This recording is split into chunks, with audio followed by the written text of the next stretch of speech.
बहुत बहुत स्वागत है आप सभी का आरकेडी एजुकेशन पॉइंट की एक नए वीडियो में।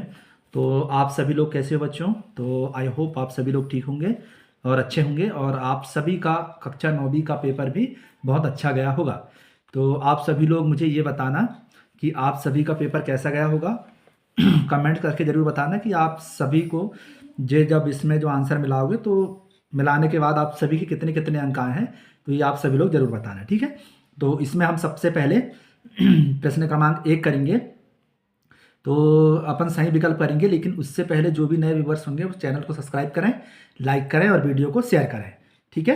तो हम सबसे पहले प्रश्न क्रमांक 1 में सही विकल्प को सॉल्व करेंगे और इसमें आप सभी लोग मिलाते हुए चलना, अपने पास पेपर साथ में रखना और फिर अपन यहाँ पे स्टार्ट करेंगे। चलो हम स्टार्ट करते हैं। सबसे पहले विकल्प को सॉल्व करेंगे। तो यहाँ सबसे पहले लिखा है सही विकल्प का चयन करें। तो इसमें पहला लिखा है कि प्रत्येक परिमेय संख्या है, जितनी भी परिमेय संख्या है वो किस में आती है? क्या पूर्ण संख्या में आती है, प्राकृत संख्या, पूर्णांक संख्या या फिर वास्तविक संख्या? तो इसका जो आंसर आ जाएगा पहले वाले का वो आ जाएगा अपना वास्तविक संख्या आ जाएगा। फिर इसी तरह हम दूसरे नंबर पे देखते हैं, बहुपद 2x की घात 2 माइनस x प्लस 1 में x की घात 2 का गुणांक क्या होगा अपना? x की घात 2 का गुणांक होगा अपना 2, ठीक है। तो दूसरे का अपना ब नंबर आ जाएगा। फिर इसी तरह हम तीसरे में देखेंगे, रेखिक समीकरण y बराबर 3x धन 5 का एक इनमें से कौन सा हल आ जाएगा? तो इनमें से हल आ जाएगा अपना अपरिमित रूप से अनेक हल आ जाएगा, तीसरे का सा अपना आंसर आ जाएगा। फिर ठीक है।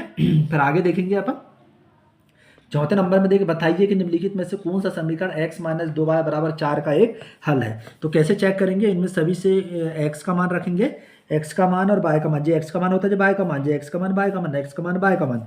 तो जिसमें से अपन जो x का मान 4 रख रहे हैं, y का मान 0 रख रहे हैं, मतलब जी यहाँ 4 है तो इधर भी क्या होना चाहिए? 4 होना चाहिए। इस तरीके से ये आंसर आ जाएगा, ठीक है। फिर इसी तरह भी नंबर का देखेंगे, किसी चतुर्भुज के चारों अंतः कोणों का योग कितना होगा? तो इसमें से ये बताना है। तो इसमें चतुर्भुज के चारों अंतः कोणों का मान कितना होता है? 360, इसका आंसर जाएगा, ठीक है।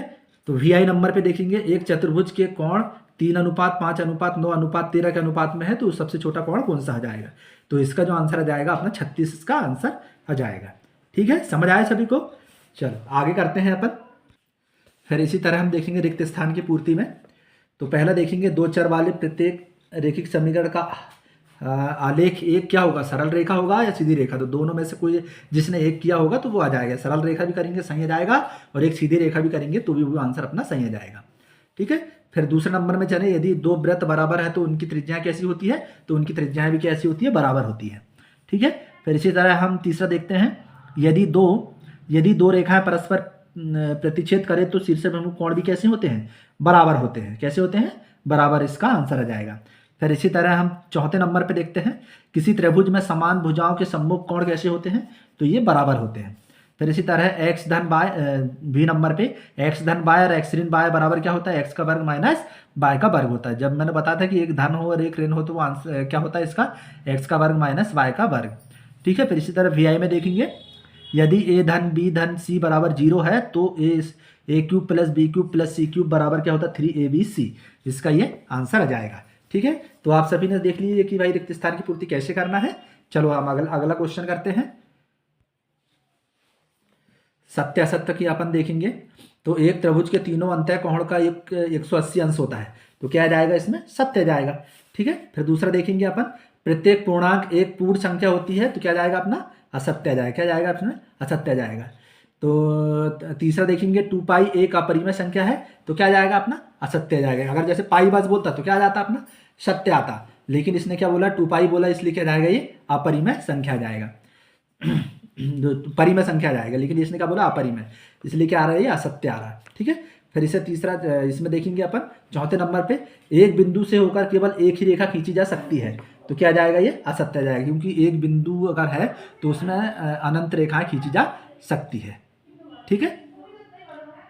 फिर अगला देखते हैं अपन पांचवें नंबर पे, दो चरों वाले रेखिक समीकरण का मानक रूप ax धन by धन c बराबर 0 होता है, जहां a b तथा c वास्तविक संख्याएं हैं, तो क्या जाएगा? ये सत्य जाएगा। क्या जाएगा बच्चों? यहाँ पे सत्य जाएगा। फिर इसी तरह हम छठवां देखते हैं, दो चरों वाले रेखिक समीकरण का केवल एक ही हल होता है, तो क्या जाएगा? ये असत्य जाएगा। दो चर वाले रेखिक समीकरण का केवल एक ही हल होता है, तो क्या जाएगा? ये असत्य जाएगा, ठीक है। इस तरीके से अपने सत्य और असत्य कंप्लीट होते हैं। अगला चलते हैं अपन सही जोड़ी की और प्रश्न क्रमांक 4 पे। प्रश्न क्रमांक 34 पे आ गया अपन। चलो अब इसमें मैं जिसने चतुर्थांश पढ़ा है तो उन सभी को ये बन जाएगा, नहीं तो जिसने नहीं पढ़ा होगा तो वो नहीं पढ़ेगा। ठीक है, तो पहला क्या जाएगा +2 और +3, मतलब ये कौन से चतुर्थांश में होता है, ये प्रथम चतुर्थांश में होता है, तो अपना ये आ जाएगा। फिर इसी तरह बिंदु ये देखेंगे अपन -4 और 5 ये कौन से चतुर्थांश में होता है, तो इसमें ये ये कौन से चतुर्थांश में होता है ये, तो ये होता है अपना द्वितीय चतुर्थांश में होता है। किसमें होता है, द्वितीय चतुर्थांश में। फिर इसी तरह अपन ये तीसरा का देखेंगे, तो ये तीसरे का अपना जाएगा ये वाला, ठीक है ना, एक्स अक्ष पर। ठीक है, फिर इसी तरह अपन ये देखेंगे ये कौन से चतुर्थांश में आता है, ये तृतीय चतुर्थांश में आता है। तो ये तृतीय चतुर्थांश कहाँ लिखा है, ये, तो इसके नीचे यहाँ पे लिख दिया मैंने IB, मतलब इसका IB है, तो ये इसका आंसर ये आ जाएगा। फिर बिंदु 7 मतलब इसका जो आंसर आ जाएगा, तो ये आंसर आ जाएगा भी नंबर का ये y अक्ष। सुनो, ये जो लिखा जो है ये गलत आंसर है बच्चों, ध्यान रखना। ठीक है, ये जो है ये वाला जो मैंने जो दिया हूँ ये वाला क्या है, ये गलत है। ये x अक्ष में y का मान 0 होता है, y अक्ष में x का मान क्या होता है, 0 होता है। ये किस तरीके से होता है, ये 0,7 के बराबर होता है, ये इस तरीके, तब ये y अक्ष होता है। लेकिन ये गलत है, इसलिए अगर ये भी किए होंगे या फिर ये किए होंगे तो आंसर आ जाएगा, कोई दिक्कत नहीं।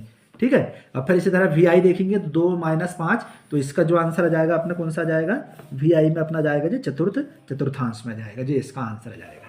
ठीक है, ध्यान रखना कि ये वाला जो y अक्ष जो दिया है ये गलत दिया है इसका। ठीक है, ध्यान रखना, ये वाला गलत है। ये 2 ऑप्शन जो दिया है, 2 ऑप्शन में से या तो फिर ये आएगा, ये वाला तो इसका जाएगा, कंफर्म है कि ये वाला इसका आएगा या ये वाला इसका जाएगा। ठीक है, इनमें से कहीं ना कहीं एक गलत दिया है इसमें। चलो हम आगे करते हैं, अगला करते हैं अपन प्रश्न क्रमांक 5 में एक शब्द या वाक्य में उत्तर दीजिए। 5 की घात 0 और पूरे की घात कितनी होती है, 100 होती है, किसका मान कितना होगा, 1 आ जाएगा। कितना आ जाएगा, 1। तुमने पढ़े हो ना कि 1 की घात 0 का मान कितना होता है, 1 होता है। तो इसी तरह इसका मान भी कितना आ जाएगा, 1 आ जाएगा। ठीक है, मतलब 5 की घात 0 की घात 1 की घात कितनी है, 100, इसका मतलब कितना आ जाएगा, 1 ही आ जाएगा। 35 घात के द्विपद का एक उदाहरण दीजिए, तो इसमें क्या जाएगा 3 की घात x की घात 35 और -5, इसका जो आंसर आ जाएगा। यहाँ पे कुछ भी रख सकते हैं, +5 -5 4 3 जो भी रखना वो रख सकते हैं अपन। फिर इसी तरह तीसरा जाएगा 70 अंश का कोण का संपूरक कोण कितना होगा, तो इसका कितना जाएगा, 110 आ जाएगा। फिर इसी तरह चौथे नंबर में चलते हैं, समकोणों की माप लिखिए, तो समकोणों की माप कितनी आ जाएगी, 90 अंश आ जाएगी। ठीक है, फिर सर्वांग क्षमता की परिभाषा, तो ये सभी लोगों को आप सभी लोग यहाँ पे देख लेना। ठीक है, ये परिभाषा लंबी इसलिए मैंने नहीं लिख पाया हूँ। तो छठवां नंबर देखेंगे अपन, क्या पतंग एक समांतर चतुर्भुज का उदाहरण है, तो क्या जाएगा, नहीं। ठीक है, तो नहीं आ जाएगा। इस तरीके से ये अपने एक शब्द में भी होते हैं कंप्लीट। तो ठीक है बच्चों, ठीक है, जिसने भी चैनल सब्सक्राइब नहीं किया है वो सबसे पहले चैनल को सब्सक्राइब करें, लाइक करें, वीडियो को शेयर करें। ठीक है, जय हिंद, जय भारत।